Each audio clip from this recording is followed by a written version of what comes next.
आदर के साथ शहीदों को श्रद्धांजलि दी। भगत सिंह जी, सुखदेव, राजगुरु, उन लोगों को कल के दिन फांसी दी गई थी। उन्होंने देश को आज़ाद कराने के लिए सबसे बड़ी शहादत दी। अध्यक्ष महोदय, मुझे बेहद खुशी है कि वैसे तो हम सब लोग सभी शहीदों को नमन करते हैं, सभी स्वतंत्रता सेनानियों का आदर करते हैं, लेकिन उन सभी स्वतंत्रता सेनानियों में एक तरह से दो चमकते सितारे हैं, बाबा साहब अम्बेडकर और भगत सिंह। दिल्ली सरकार ने ये निर्णय लिया है कि बाबा साहब अम्बेडकर और भगत सिंह जी की तस्वीरें सभी दिल्ली सरकार के दफ्तरों में लगाई जाएंगी। कुछ दिन पहले पंजाब सरकार ने भी ये निर्णय लिया है कि पंजाब सरकार के भी सभी दफ्तरों में भगत सिंह और बाबा साहब अम्बेडकर की तस्वीरें लगाई जाएंगी। जब से ये ऐलान किया गया है, मैं तो सोच रहा था कि हमारे विपक्ष के साथी इसके ऊपर हमें बधाई देंगे, तारीफ करेंगे कि बहुत अच्छा निर्णय लिया गया। शुक्रिया।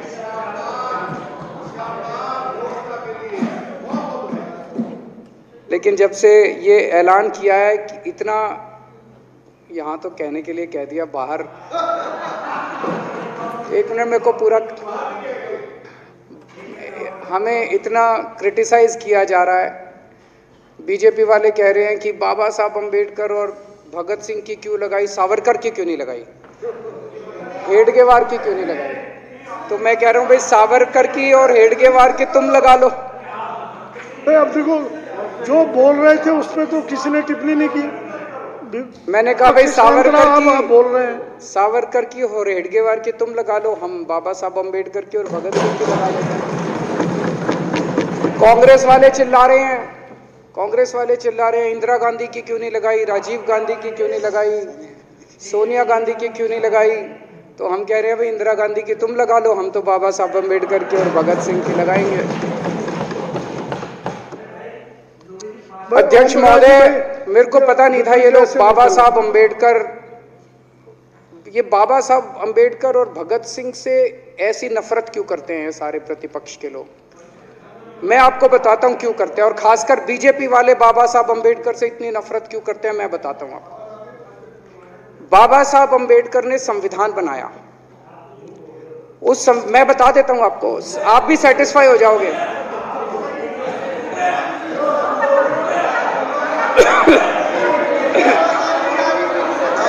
सुन के चले जाना। बाबा साहब का नाम सुनते ही वॉकआउट कर गए। बाबा साहब का नाम भी नहीं सुनना चाहते।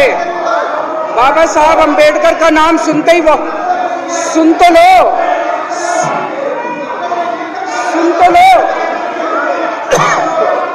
वो तमाशा, और ये सब कुछ जो इन्होंने बोला वो सच बोला। सुन तो लो।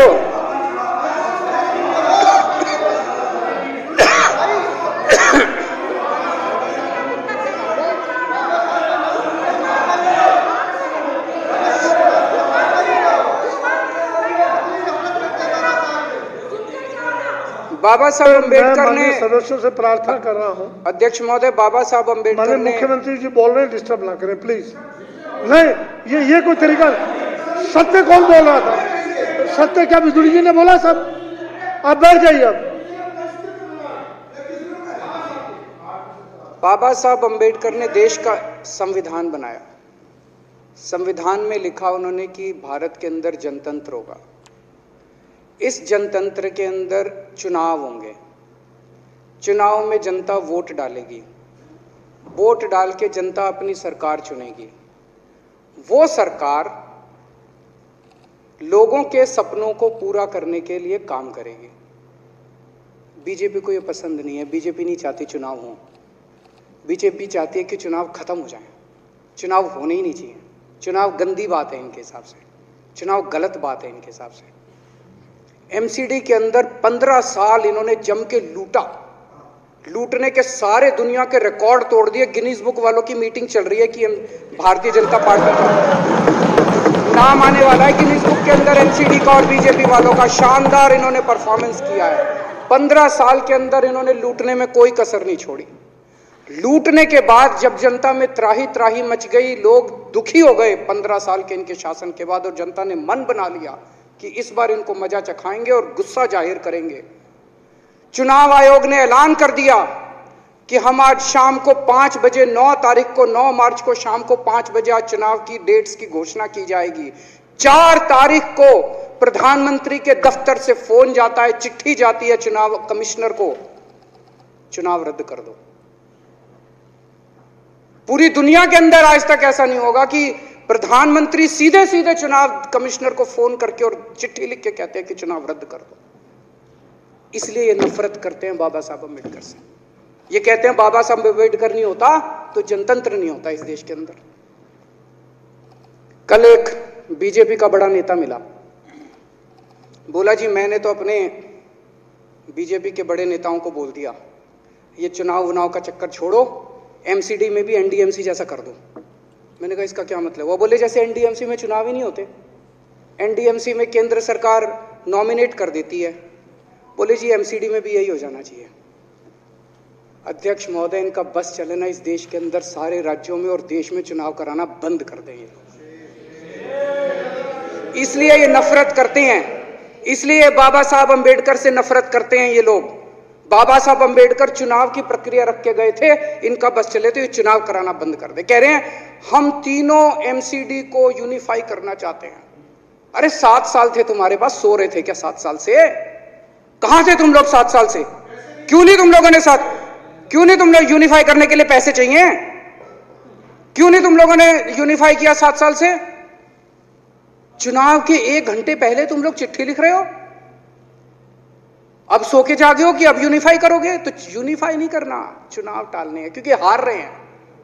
मेरी हाथ जोड़ के विनती है, हार जीत लगी रहती है, कभी ये पार्टी हारती है, कभी वो पार्टी हारती है, कभी आज बीजेपी हारती है, कभी आम आदमी पार्टी भी हारती है, कभी कांग्रेस हारती है। देश बड़ा है, देश की सोचो। आज आम आदमी पार्टी है, कल आम आदमी पार्टी हो सकता है ना हो। आज बीजेपी है, कल बीजेपी हो ना हो। आज केजरीवाल है, कल केजरीवाल नहीं होगा। आज मोदी जी हैं, कल मोदी जी नहीं होंगे। कोई बड़ा नहीं है, देश बड़ा है, मुल्क बड़ा है, कौम बड़ी है, समाज बड़ा है। देश को नहीं झुकने देना, देश को नहीं टूटने देना, देश को नहीं किसी भी हालत में देश पे आंच नहीं आनी चाहिए। ये लोग देश के साथ खिलवाड़ कर रहे हैं, ये लोग संविधान के साथ खिलवाड़ कह रहे हैं। हम यूनिफाई करना चाहते हैं। इन्होंने एक चिट्ठी लिख दी चुनाव आयोग को कि हम तीनों एमसीडी को यूनिफाई कर रहे हैं, इसलिए चुनाव टाल दो। चुनाव आयोग ने चुनाव टाल दिया। कल को दिसंबर में गुजरात के चुनाव हो रहे हैं। अब जनता कह रही है ये गुजरात हारेंगे। अब अगर ये गुजरात हारेंगे तो ये 10 दिन पहले चिट्ठी लिख देंगे चुनाव आयोग को कि भाई हम गुजरात को और महाराष्ट्र को एक कर रहे हैं, इसलिए गुजरात के चुनाव टाल दो। गुजरात के चुनाव टल जाएंगे। अगली बार ये लोकसभा हारेंगे, चिट्ठी लिख देंगे जी ये पार्लियामेंट्री फॉर्म ऑफ सिस्टम बड़ा खराब है, हम प्रेसिडेंशियल फॉर्म ऑफ सिस्टम ला रहे हैं, संविधान बदल रहे हैं, चुनाव टाल दो। चुनाव टल जाएंगे। ये क्या मजाक बना रखा है इन्होंने, नौटंकी कर रखी है इन्होंने। भारत जनतंत्र है, देश ये बर्दाश्त नहीं करने वाला जो इन्होंने नौटंकी कर रखी है। कहते हैं हम दुनिया की सबसे बड़ी पार्टी हैं, हम तो जी दुनिया की सबसे छोटी पार्टी हैं। फिर भी डर गए तुम लोग।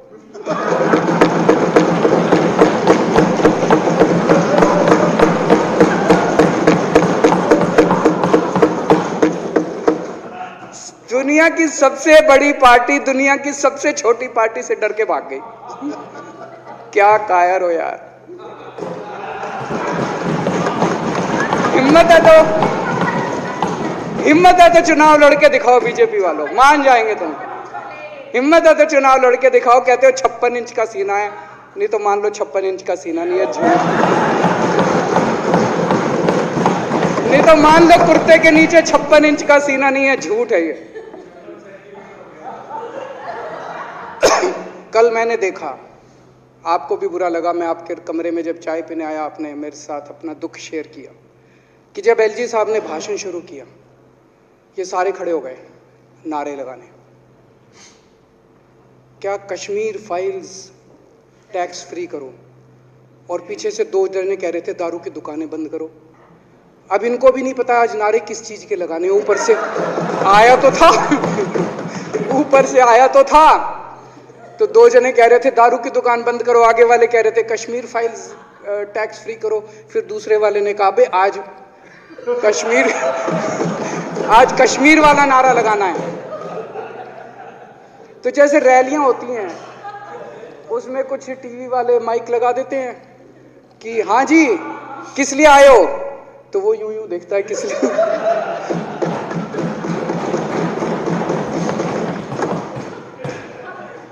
क्या हाल बना दिया इनका। इसलिए थोड़ी राजनीति में आए थे, इसलिए थोड़ी राजनीति में आए थे। एक पिक्चर आई थी बंटी और बबली, उस पिक्चर में एक सीन था, कुछ लोग एक नेता के घर के सामने जाते हैं, हमारी मांगे पूरी करो, हमारी मांगे पूरी करो। नेता बाहर आता कहता है क्या मांगे हैं, तो सारे एक दूसरे की तरफ, उनको पता ही नहीं क्या मांगे। आज सारे देश की सारी भारतीय जनता पार्टी एक पिक्चर के पोस्टर लगा रही है गली गली में जाके। पूरी सारी भारतीय जनता पार्टी देश में एक पिक्चर के पोस्टर लगा रही है। इसलिए राजनीति करने आए थे, पिक्चरों के पोस्टर। अपने बच्चों को क्या जवाब दोगे? घर जाके बच्चे पूछेंगे पापा क्या काम करते हो? पिक्चरों के पोस्टर लगाता हूं।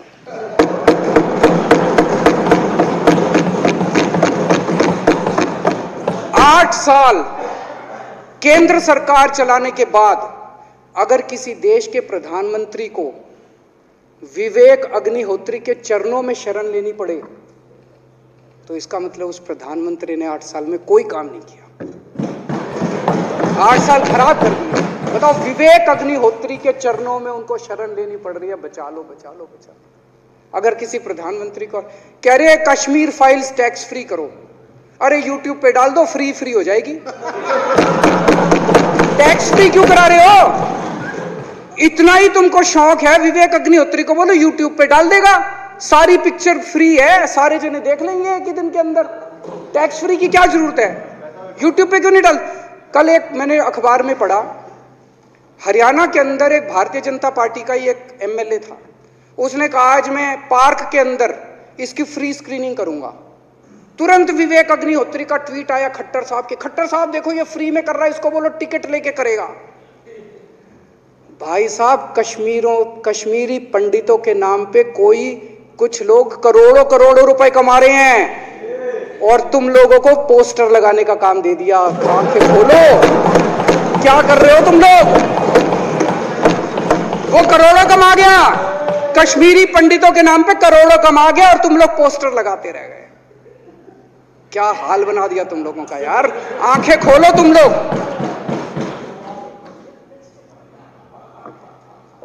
भेड़ बकरियों की तरह हाँक रखा है पूरे बीजेपी वालों को, भेड़ बकरियों की तरह हाँक रहे हैं। एक दिन बोले 3 का कृषि कानून लेके आए हैं, बहुत शानदार है, और फिर नीचे मैसेज आया भाई सारे जने तारीफ करो मोदी जी की। सारे बोले वाह मोदी जी वाह, क्या मास्टर स्ट्रोक है। और मेरे को याद है इसी सदन के अंदर इन लोगों ने उन 3 कानूनों की खूब तारीफ की थी, बोले क्या मास्टर स्ट्रोक है और क्या शानदार कानून लेके आए। 1 साल के बाद फिर आया भाई 3 कानून वापस ले लिए, बोलो फिर तारीफ करो मोदी जी की, भाई कानून बेकार थे मोदी जी। क्या इसी सदन के अंदर इन लोगों ने इतनी बेशर्मी, दिमाग पे ताला लगा रखा, इन्होंने कहा वाह मोदी जी वाह, क्या 3 कानून खराब थे आपने वापस ले लिया, देश को बचा लिया। क्या मास्टर स्ट्रोक, ये क्या हाल बना दिया आप लोगों का यार। फिर थोड़े दिन बाद बोले भाई दारू की दुकानों के खिलाफ करो, फिर सारे जने दारू की दुकान बंद करो, दारू की। अब दारू ठीक हो गई अब दिल्ली में? आजकल तो शोर नहीं करते तुम लोग। अब कश्मीर फाइल आ गई, पहले कृषि कानून, रोज काम दे रखा है तुमको, कुछ ना कुछ ऊपर से आ जाता है, काम दे रखा है। अब दारू की दुकानें। मेरा एक ही निवेदन है मेरे बीजेपी के साथियों से, आप तो अपने ही हो, आप तो सब मेरे छोटे भाई, बड़े भाई, बिदुरी साहब तो बड़े भाई है मेरे, आप तो सारे अपने हो यार। थोड़ा सा देश के बारे में सोचो यार, थोड़ा देश के बारे में सोचो। हिटलर भी जो था वो कम से कम अपने चमचों को नौकरी देता था, रोजगार देता था। इतिहास उठा के पढ़ो, उसने रोजगार तो दिया था। इन्होंने क्या दिया आपको? आपके बच्चों को नौकरी दी? आपके घर में कोई खाने पीने का इंतजाम करा? आपकी बिजली का इंतजाम करा? केजरीवाल काम आता है आपके? आपके भी घर की बिजली फ्री कर रखी है। दिल्ली के 12 लाख बच्चों को नौकरी दी है मैंने, स्कूल ठीक कर दिए, अस्पताल ठीक कर दिए। आपके घर में कोई बीमार हो, केजरीवाल दवाई पहुंचाता है, मोदी दवाई नहीं पहुंचाता। केजरीवाल काम आया। मैं बीजेपी के सारे कार्यकर्ताओं से कहना चाहता हूं, थोड़ा सा दिमाग खोलो। बीजेपी के सारे सपोर्टर्स को कहना चाहता हूं, थोड़ा सा दिमाग खोलो। ये भेड़ चाल बंद करो, भेड़ बकरियों की तरह हाँक रहे हैं ये आपको, ये सब बंद करो। दिमाग खोल के सारे जने बीजेपी छोड़ के आम आदमी पार्टी में आ जाओ।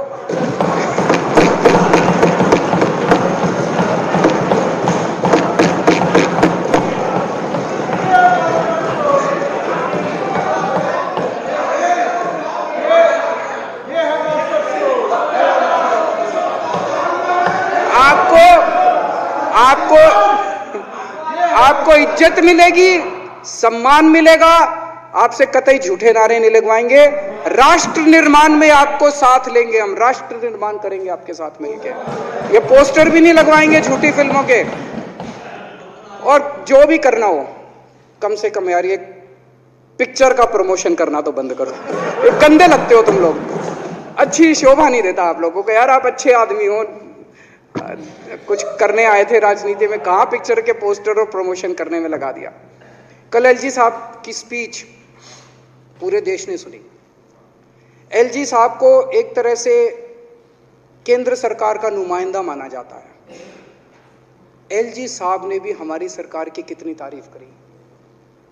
50% जीडीपी 5 साल के अंदर बढ़ गया। भारत में आज तक कभी किसी राज्य का नहीं बढ़ा। इतने शानदार काम दिल्ली सरकार ने किए हैं कि केंद्र सरकार द्वारा नियुक्त एलजी साहब ने भी दूसरी सरकार की, आम आदमी पार्टी की सरकार की भूरी भूरी शब्दों में तारीफ की। मैं एलजी साहब का बहुत बहुत शुक्रिया अदा करना चाहता हूं और इस धन्यवाद प्रस्ताव का समर्थन करता हूं।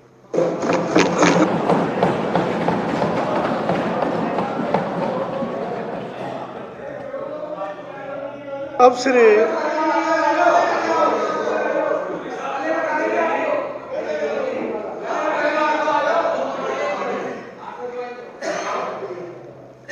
श्री गोपाल राय जी माननीय विकास मंत्री द्वारा प्रस्तुत धन्यवाद प्रस्ताव पर सदन के सामने है। माने कि यह सदन उपराज्यपाल द्वारा दिनांक 23 मार्च 2022 को विधानसभा में दिए गए अभिभाषण के लिए उनके प्रति हार्दिक आभार प्रकट करता है। यह प्रस्ताव सदन के सामने है। जो इसके पक्ष में हाँ कहें, जो इसके विरोध में ना कहें। हाँ पक्ष जीता प्रस्ताव पारित हुआ। माननीय उपराज्यपाल महोदय को इसकी सूचना दे दी जाएगी। जो सदस्य कल दिनांक 25 मार्च, ये इसलिए है कि बजट 25 मार्च को पहले पेश होना था, हमारे 280 नहीं लगे थे। आज 280 हम लगा सकते हैं। शाम 6 बजे तक नोटिस शाखा कमरा नंबर 46 में अपने नोटिस 280 के लिए दे सकते हैं। शाम 6 बजे तक खुला रहेगा। अब सदन की कार्रवाई शुक्रवार दिनांक 25 मार्च 2022 नहीं अब प्लीज एमएलए आरएसएस के बारे में कुछ ऐसे शब्दों को इस्तेमाल किया तो नहीं होना चाहिए। तो मैं आपसे आग्रह करूंगा कि उन शब्दों को जरूर डंडा वही लगाएंगे।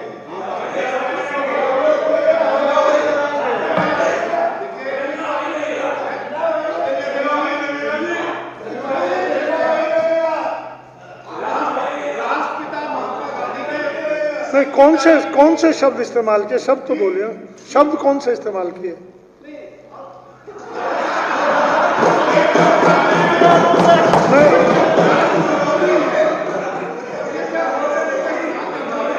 अगर कोई ऐसा शब्द इस्तेमाल हुआ है, आरएसएस देश विरोधी है, उसको हटा देते हैं बस। अब सदन की कार्रवाई शुक्रवार दिनांक 25 मार्च 2022 को पूर्वाह्न 11 बजे तक के लिए स्थगित की जाती है। बहुत बहुत धन्यवाद।